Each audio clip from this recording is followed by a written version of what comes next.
All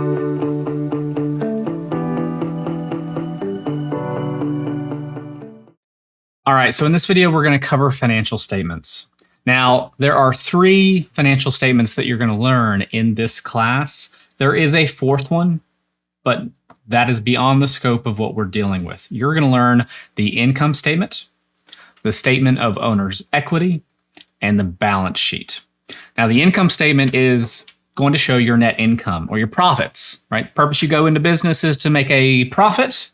We want to make sure that we're making some money so that, as the owners, we're going to benefit from that. And so what we're going to include on the income statement are all of the revenues and all of the expenses. And then at the bottom of the income statement, the bottom line will be your net income or net loss if you lost money, right? And so how's that calculated? It's pretty basic. Revenues minus expenses. Pretty basic. Revenues minus expenses equals net income or net loss if the expenses exceeded revenues. Hopefully that's not the case. Okay, so that's the income statement. And then from the income statement, we're going to then create the statement of owner's equity. What that's going to show, if you remember, the umbrella of owner's equity includes capital, draws, revenues, and expenses. Well, we've already covered the basis for revenues and expenses. All right, before we move on, I've got to take a baby break, so I'll be back.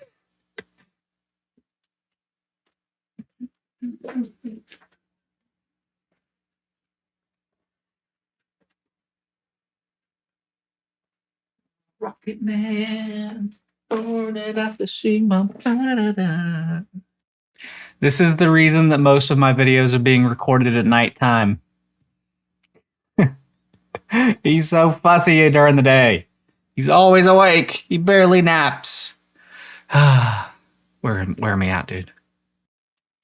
Okay, so like I said, we've already covered revenues and expenses in the income statement. We don't need to duplicate that on the statement of owner's equity. All we need to do for the statement of owner's equity is take the net income number from our income statement. That's going to summarize all those revenues and expenses really nicely for us in one number. We're going to use that net income in our statement of owner's equity, and we're going to include any additional contributions from the owners and any draws that they took out of the business, because those are also going to affect our equity. And the statement of owner's equity is actually going to show the change over time from what we started with at the beginning of this time frame that we're dealing with, say the beginning of the month, beginning of the year. It's going to show the change from the beginning to the end, and then the between area is going to include like what the net income was for this year, for this month, what the capital contributions were for this year or this month, and the draws for this year and this month. Okay, so it's a time-based document. This income statement as well is a time-based document. You would run it based on a month or a year or a week or something like that. So the third financial statement is the balance sheet. And the balance sheet is going to cover all the other accounts that we haven't already used, right? We've used revenues and expenses on our income statement. We've used capital and draws on the statement of owner's equity. And now we're going to use assets and liabilities, which is everything that's left, right? Assets and liabilities will then go on the balance sheet, as well as the ending balance from your statement of owner's equity. And so now think about what that's going to do on the balance sheet. You're going to have assets, you're going to have liabilities, and you're going to have the ending balance of your owner's equity. And so the balance sheet basically proves the fundamental accounting equation, and it shows where all of those assets came from. Were they borrowed? Were they invested? Were they generated through profits, right? Where did you get all this money? We want to answer that question, and we want to show what the business is worth. And the balance sheet is going to show all of that information. It's going to tell us how much cash we have in the bank, how much equipment we have, how much equity is in the business, how many debts we have. It's going to give all that information. And it's going to be based on not a period of time, but rather like a particular point in time. Okay, so I'm going to work through the trial balance and generate each of these financial statements from the trial balance, because that's how you can do it. You can do it just from the trial balance. You can create all 3 of these financial statements. So let's jump in.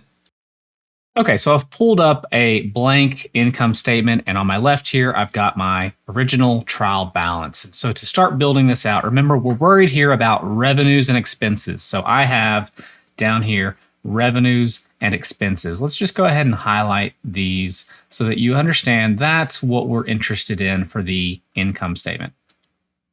Okay, just the revenues and expenses portion of the trial balance. So we're going to start with the revenues. And this revenue account, if you look in the book, it's actually called services revenue. So I'm going to say services revenue, and I'm leaving a little indentation here just for visual purposes.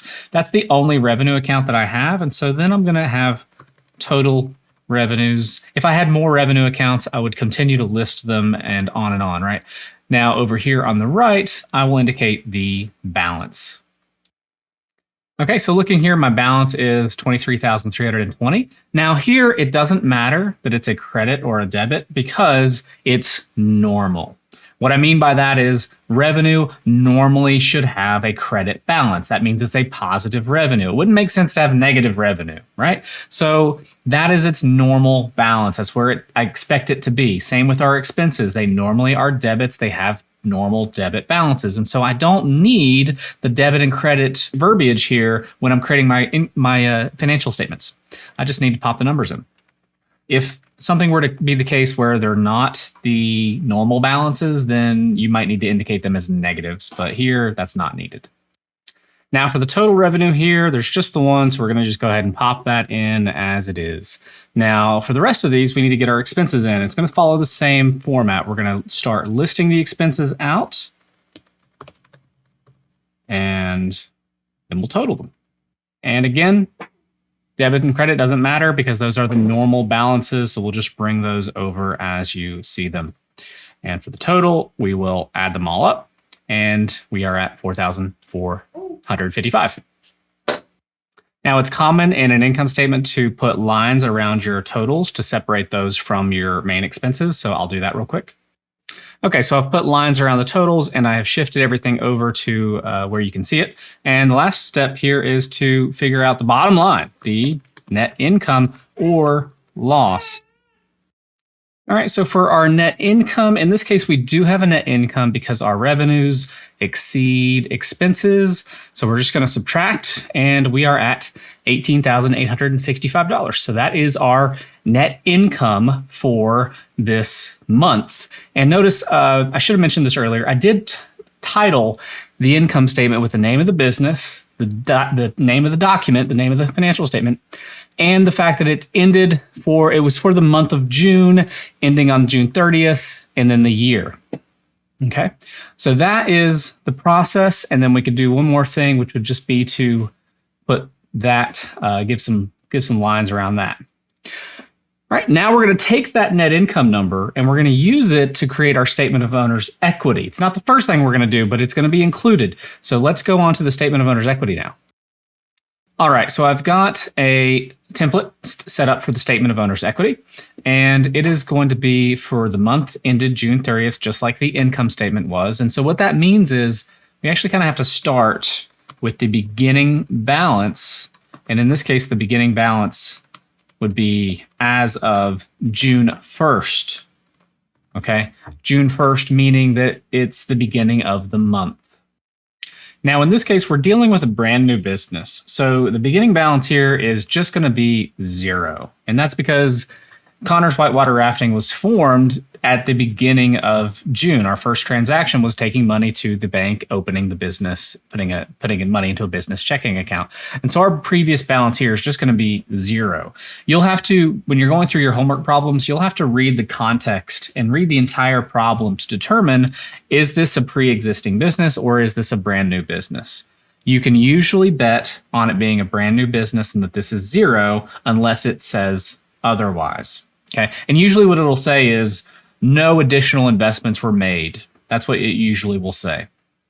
All right, so we've got our beginning balance, and what we need to do is add anything that we contributed to this company during the month. And so our additions would be, we've only got the one, and it's our J. Connor Capital. Sorry, we actually have more than one.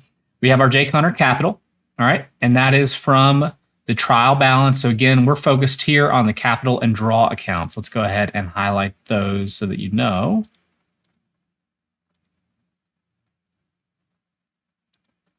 All right. Those are the two numbers we're working with, J Connor capital and draws. So here we put our 95,200. Again, the debits and credits don't matter because we're dealing with normal balances. And we also have one more thing that increased our owner's equity, right? J Connor capital increased owner's equity, but what else did? Well, our net income increased owner's equity. That's what it does, right? And so 18,865, we need to bring that over as well. And we need to plug in our net income, 18,865. So there's a reason why we go in a particular order. We have to do the income statement first, then the statement of owner's equity, and then the balance sheet, because we need these numbers to build upon one another. Okay? So the net increase in, or not the net increase, sorry, just the increase in capital. We will total these up, and I'll put bars around them here in a second. All right, and then how about the subtractions? How about the decreases? Well, we have the draws account for that, right? And draws were $3,500. And that's the only one, so our decrease in capital is going to also be $3,500. And again, I don't need negative signs. I don't need debit and credit because I'm explaining here what's happening and everything's normal. All right. So then what about the net increase or decrease in capital? Now we're taking these two total numbers and we have an increase of 114 and a decrease of 3,500. So the net of those two is 110,565.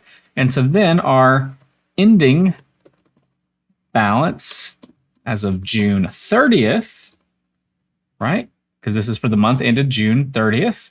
We are going to have what we started with, which is 0 in this case, brand new business, plus the net increase of $110,000. And so our ending balance becomes $110,565. And then for visual purposes, we want to put some lines around the totals here. So 1 second.